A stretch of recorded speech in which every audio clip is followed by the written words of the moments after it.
Welcome back to another video, guys. Today's video is actually inspired by Paul over at X Chapter, who put out a video last week titled Why I Chose a Normal Life in Japan Over Returning to America. And as I watched his video, which was very interesting, by the way, if you want to see it, I'll put the description down below. You can check it out. He goes into what was attractive about Japan to him when he first got here, how he ended up coming here actually as well, and how things have changed, the way he sees Japan, and how this is probably one of the key things that I got from his video is how even though it's become a normal part of everyday life, it has not become ordinary. There is still something very special about Japan to him. Anyway, before I get in, a quick self-introduction to my new subscribers, of which there are many. Thank you very much for joining me on this channel. My name is John. I'm from Sydney, Australia, and I've been living in Nagoya, Japan for over 13 years.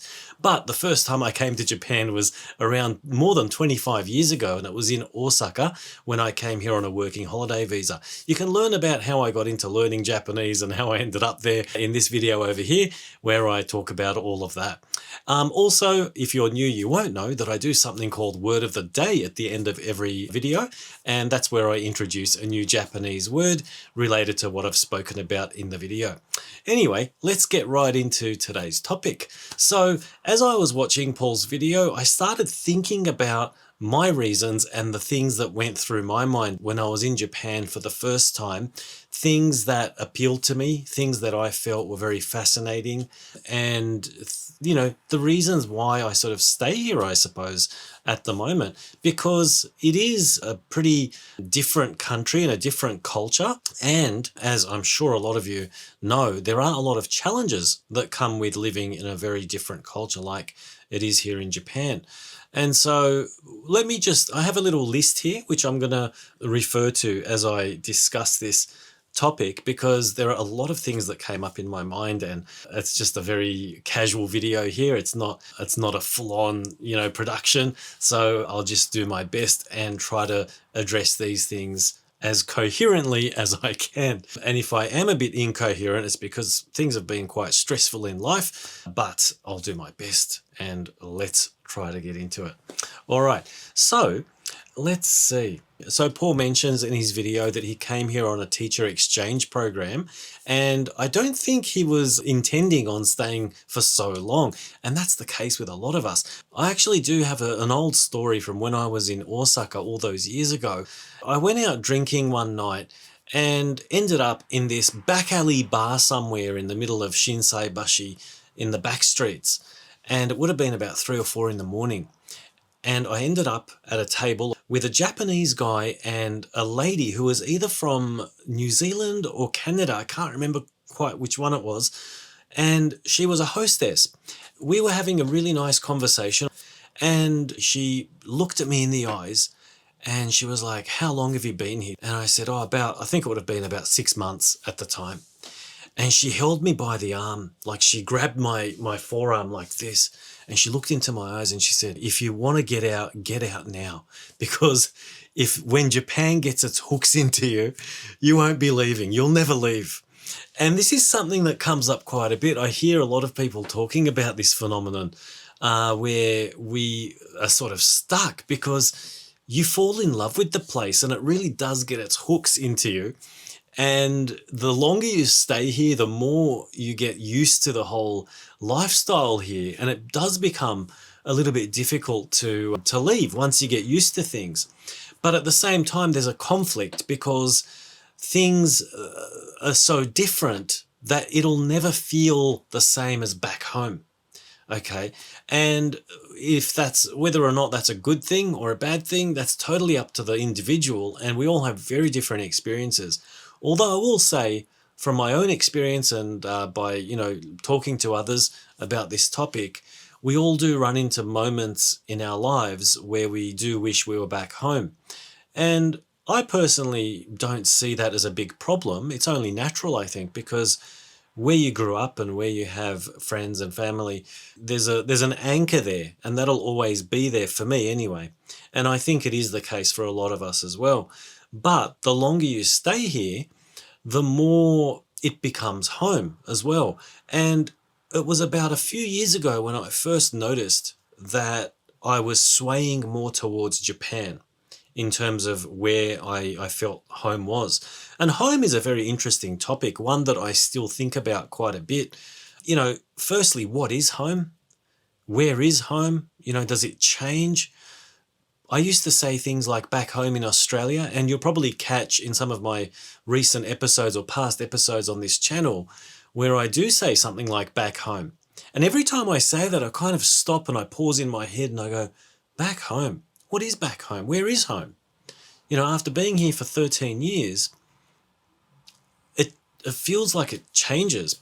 And there was an experiment I tried a while back, not related to this topic at all, but just because I'm interested in this kind of geeky stuff. But I had this photograph that was in color, and I started an animation. When I say animation, an effect animation. So the photograph remains still. But the saturation of the photograph, it was color to start off with, and it slowly went to black and white, or vice versa. I can't remember. This was many years ago. And I asked myself and my friends, at which point do you notice that the photograph is no longer in color and that it has become black and white?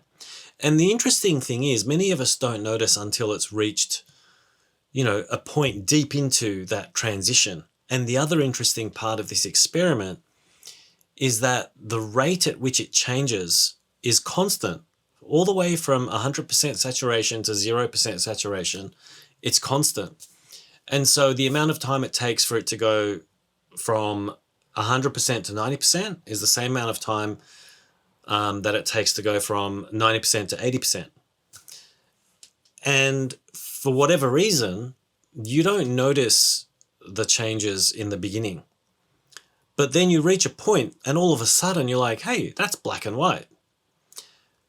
But it's been changing at the same rate the whole time. It's a very interesting phenomenon. And when I was watching Paul's video, that experiment crossed my mind and it reminded me of that. And I feel like that's how I feel about the concept of home in the context of this conversation. And I didn't notice when things changed. But one day, all of a sudden, I was like, yeah, something's different. And it happened when I went back to Australia one day. It would have been a few years ago. It was probably pre-COVID. I can't remember if it was pre or post-COVID. I think it was pre-COVID. And I went back and something felt different as soon as I got off the plane in Australia. And I was like, yeah, something's changed. And I've gone beyond that point where you can notice the change, like in that experiment. But anyway, I've gone totally off track. And this is why I said at the beginning of this that it's going to be a bit incoherent, because there's so many things that came to mind as I watched the video. And there's a lot I want to share. Okay, so let's move on. I've still got my list open here on the computer. Standing out and being a main character is something that was attractive to Paul. And I think, as he said, we would be lying if we didn't admit that it's a good feeling to feel special or to stand out. Now, on the topic of being able to speak Japanese, this is something that was a big factor for me in terms of what made Japan attractive to me. So if you can imagine studying a skill and then finally being in an environment where you can use that skill and be praised for it and be paid for being able to use that skill, it's like the ultimate dream. It's like a massive dopamine hit, I suppose.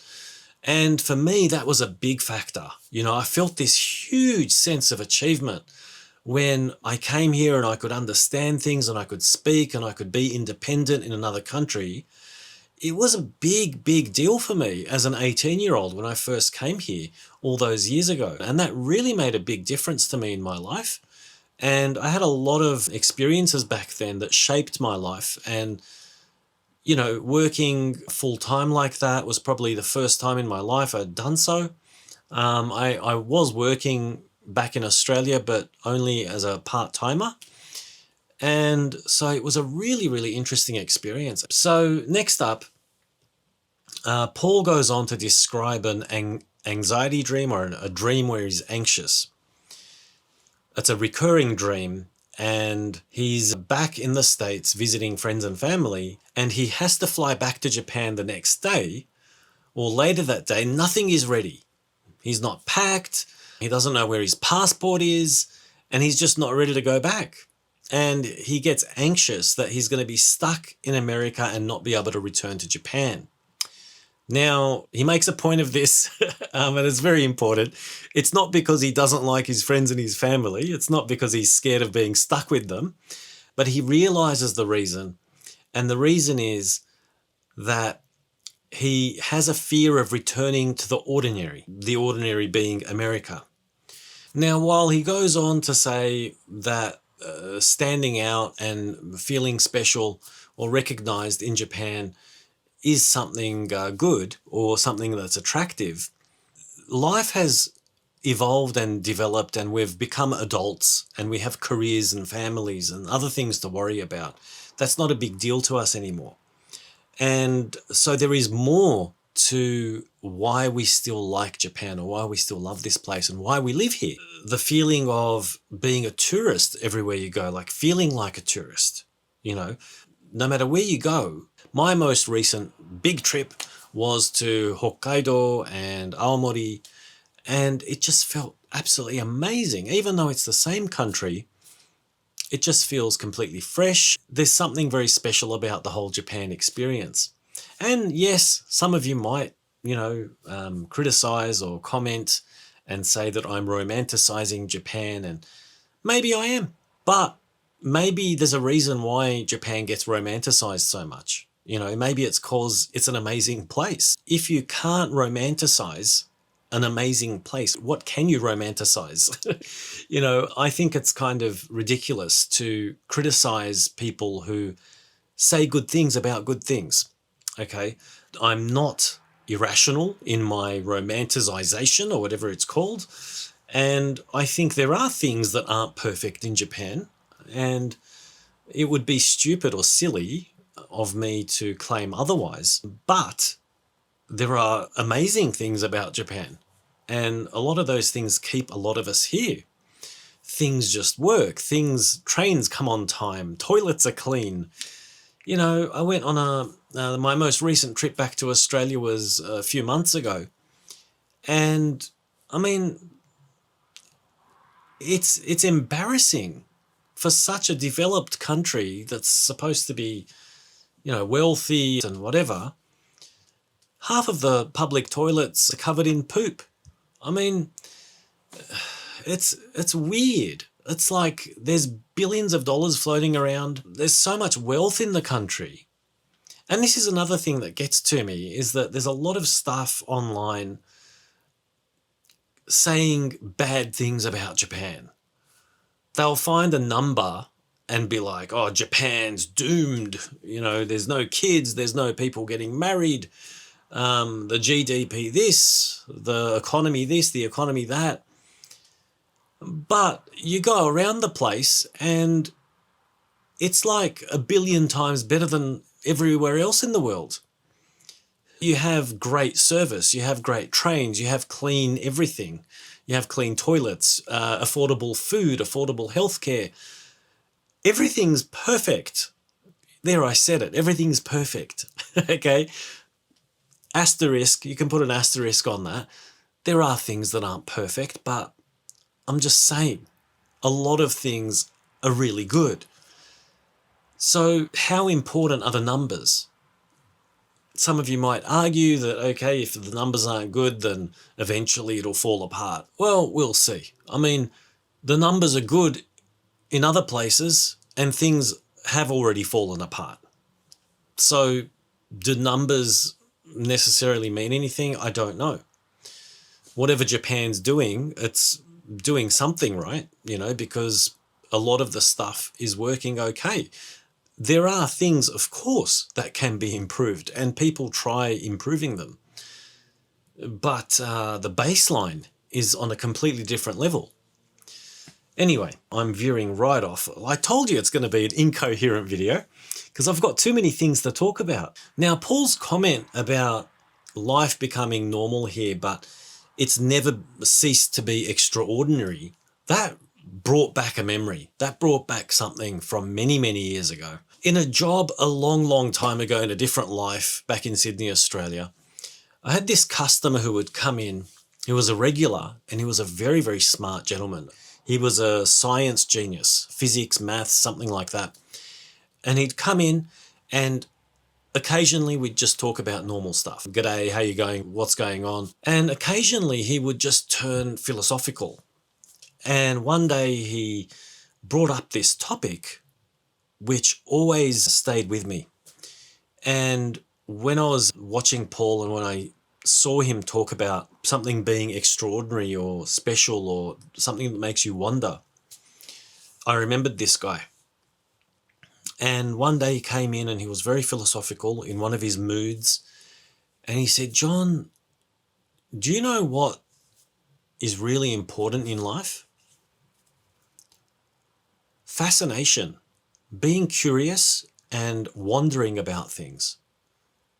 When you're a child and you see a tree in your backyard for the first time, or the flower that it produces, or the fruit that it produces, and you don't know what it is, that feeling you get when you approach and you look at it and you inspect it and you try to analyze and figure out what it is, he said that feeling is one of the most important and most significant feelings we have as humans.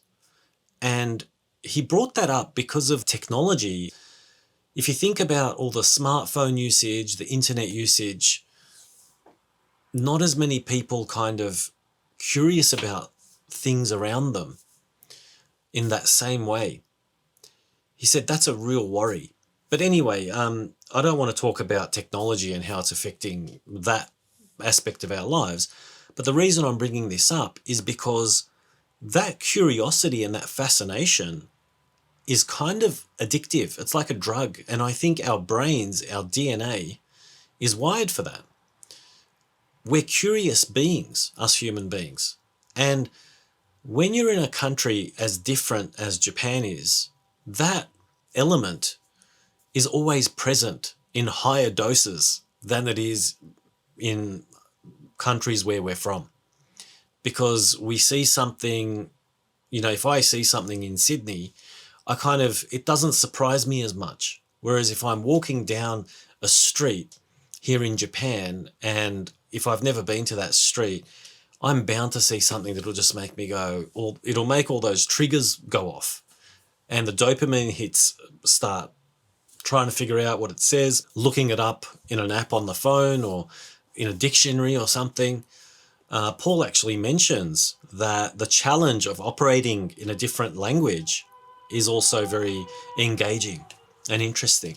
And for me, that's very, very true. I find that the study of Japanese is a lifelong process. I'll never know how to, use all of the words or anything like that. I'll never get anywhere close. And so that constant feeling of, that you're learning and you're picking up new things and discovering new things, it makes you feel like a child again in a good way, and it activates that fascination and that wonder and that curiosity, and it keeps feeding it. And when you go back home, or there I go again, I said back home again, but when you go back to the country where you're originally from, you can feel a drop in that stuff, and you just know that something's missing. That wonder element is missing. And I think that's definitely, even to this day, it's something that keeps me here, and it keeps me happy and engaged is probably a good word. So that's something I wanted to bring up as well. Okay, some reflections. I've just got a little list of things that I jotted down. By the way, I wrote these down in the bullet train the other day. I had about an hour to kill on the train. And so I started listening to Paul's video, and I was just making some notes on a text document. And so I've got a rough list here, and that's why I'm kind of all over the place. So the bullet train is actually something I wanted to talk about. And that came up because I was on the bullet train and I was like, you know what, this is actually connected to this conversation. every time I take the bullet train, and I've taken it many, many times during my time here, I kind of wonder, is this going to be the last time where it feels special? And to this day, I still get giddy when I look at the bullet train, and when I'm in the bullet train, when I'm boarding and getting through, you know, the ticket gates and all that. I still feel it. It's just amazing. And, you know, I've probably used it 15 to 20 times a year, maybe, in some years. Some years it's maybe only 5 or so. But every time I go, it's just, yeah, I just feel like, is today the day where it feels normal? And it never is. Sometimes I'll approach the gate and I'll feel like, oh, you know, I'm not feeling it yet. And then I get through the gate and it hits me. That rush comes and I'm like, oh, Japan, I love it. And that's definitely one thing that, you know, kind of, it's like evidence that it's still there for me every time I get a bullet train. Okay, well, everything else on the list, I just looked through it and I've already mentioned everything in the crazy, totally off the topic conversation that I already had with you guys. So I don't need to mention anything else. If you guys have any questions or you want to add to anything, feel free to comment down below and I'll be happy to answer if you've got any questions or you want to add to the conversation. I think it's a really, really cool topic. And if I do think of anything else down the track, I'll probably make another follow-up video. Anyway, we're at the end of the video and that means it's time for word of the day. And today's word of the day, as always, it's connected to what we've spoken about. It's going to be atarimae. And atarimae is actually a really cool, versatile word. I had to think about this. I wanted to come up with something that's useful. And it just means something that's expected or something that's a matter of course. For example, when you first come to Japan, something might feel special, and then once it becomes a part of your normal life, it might just be atarimae. And in that kind of situation, it could just mean something like you're taking it for granted in some contexts, and in other contexts, it just could mean that it's something that just happens as a matter of course. Anyway, that's it for today's video. I hope you enjoyed it, and if you want to support my channel, please click on that like button and subscribe and tell your friends about it as well. All right, I'll catch you later on and see you in the next video. Bye for now.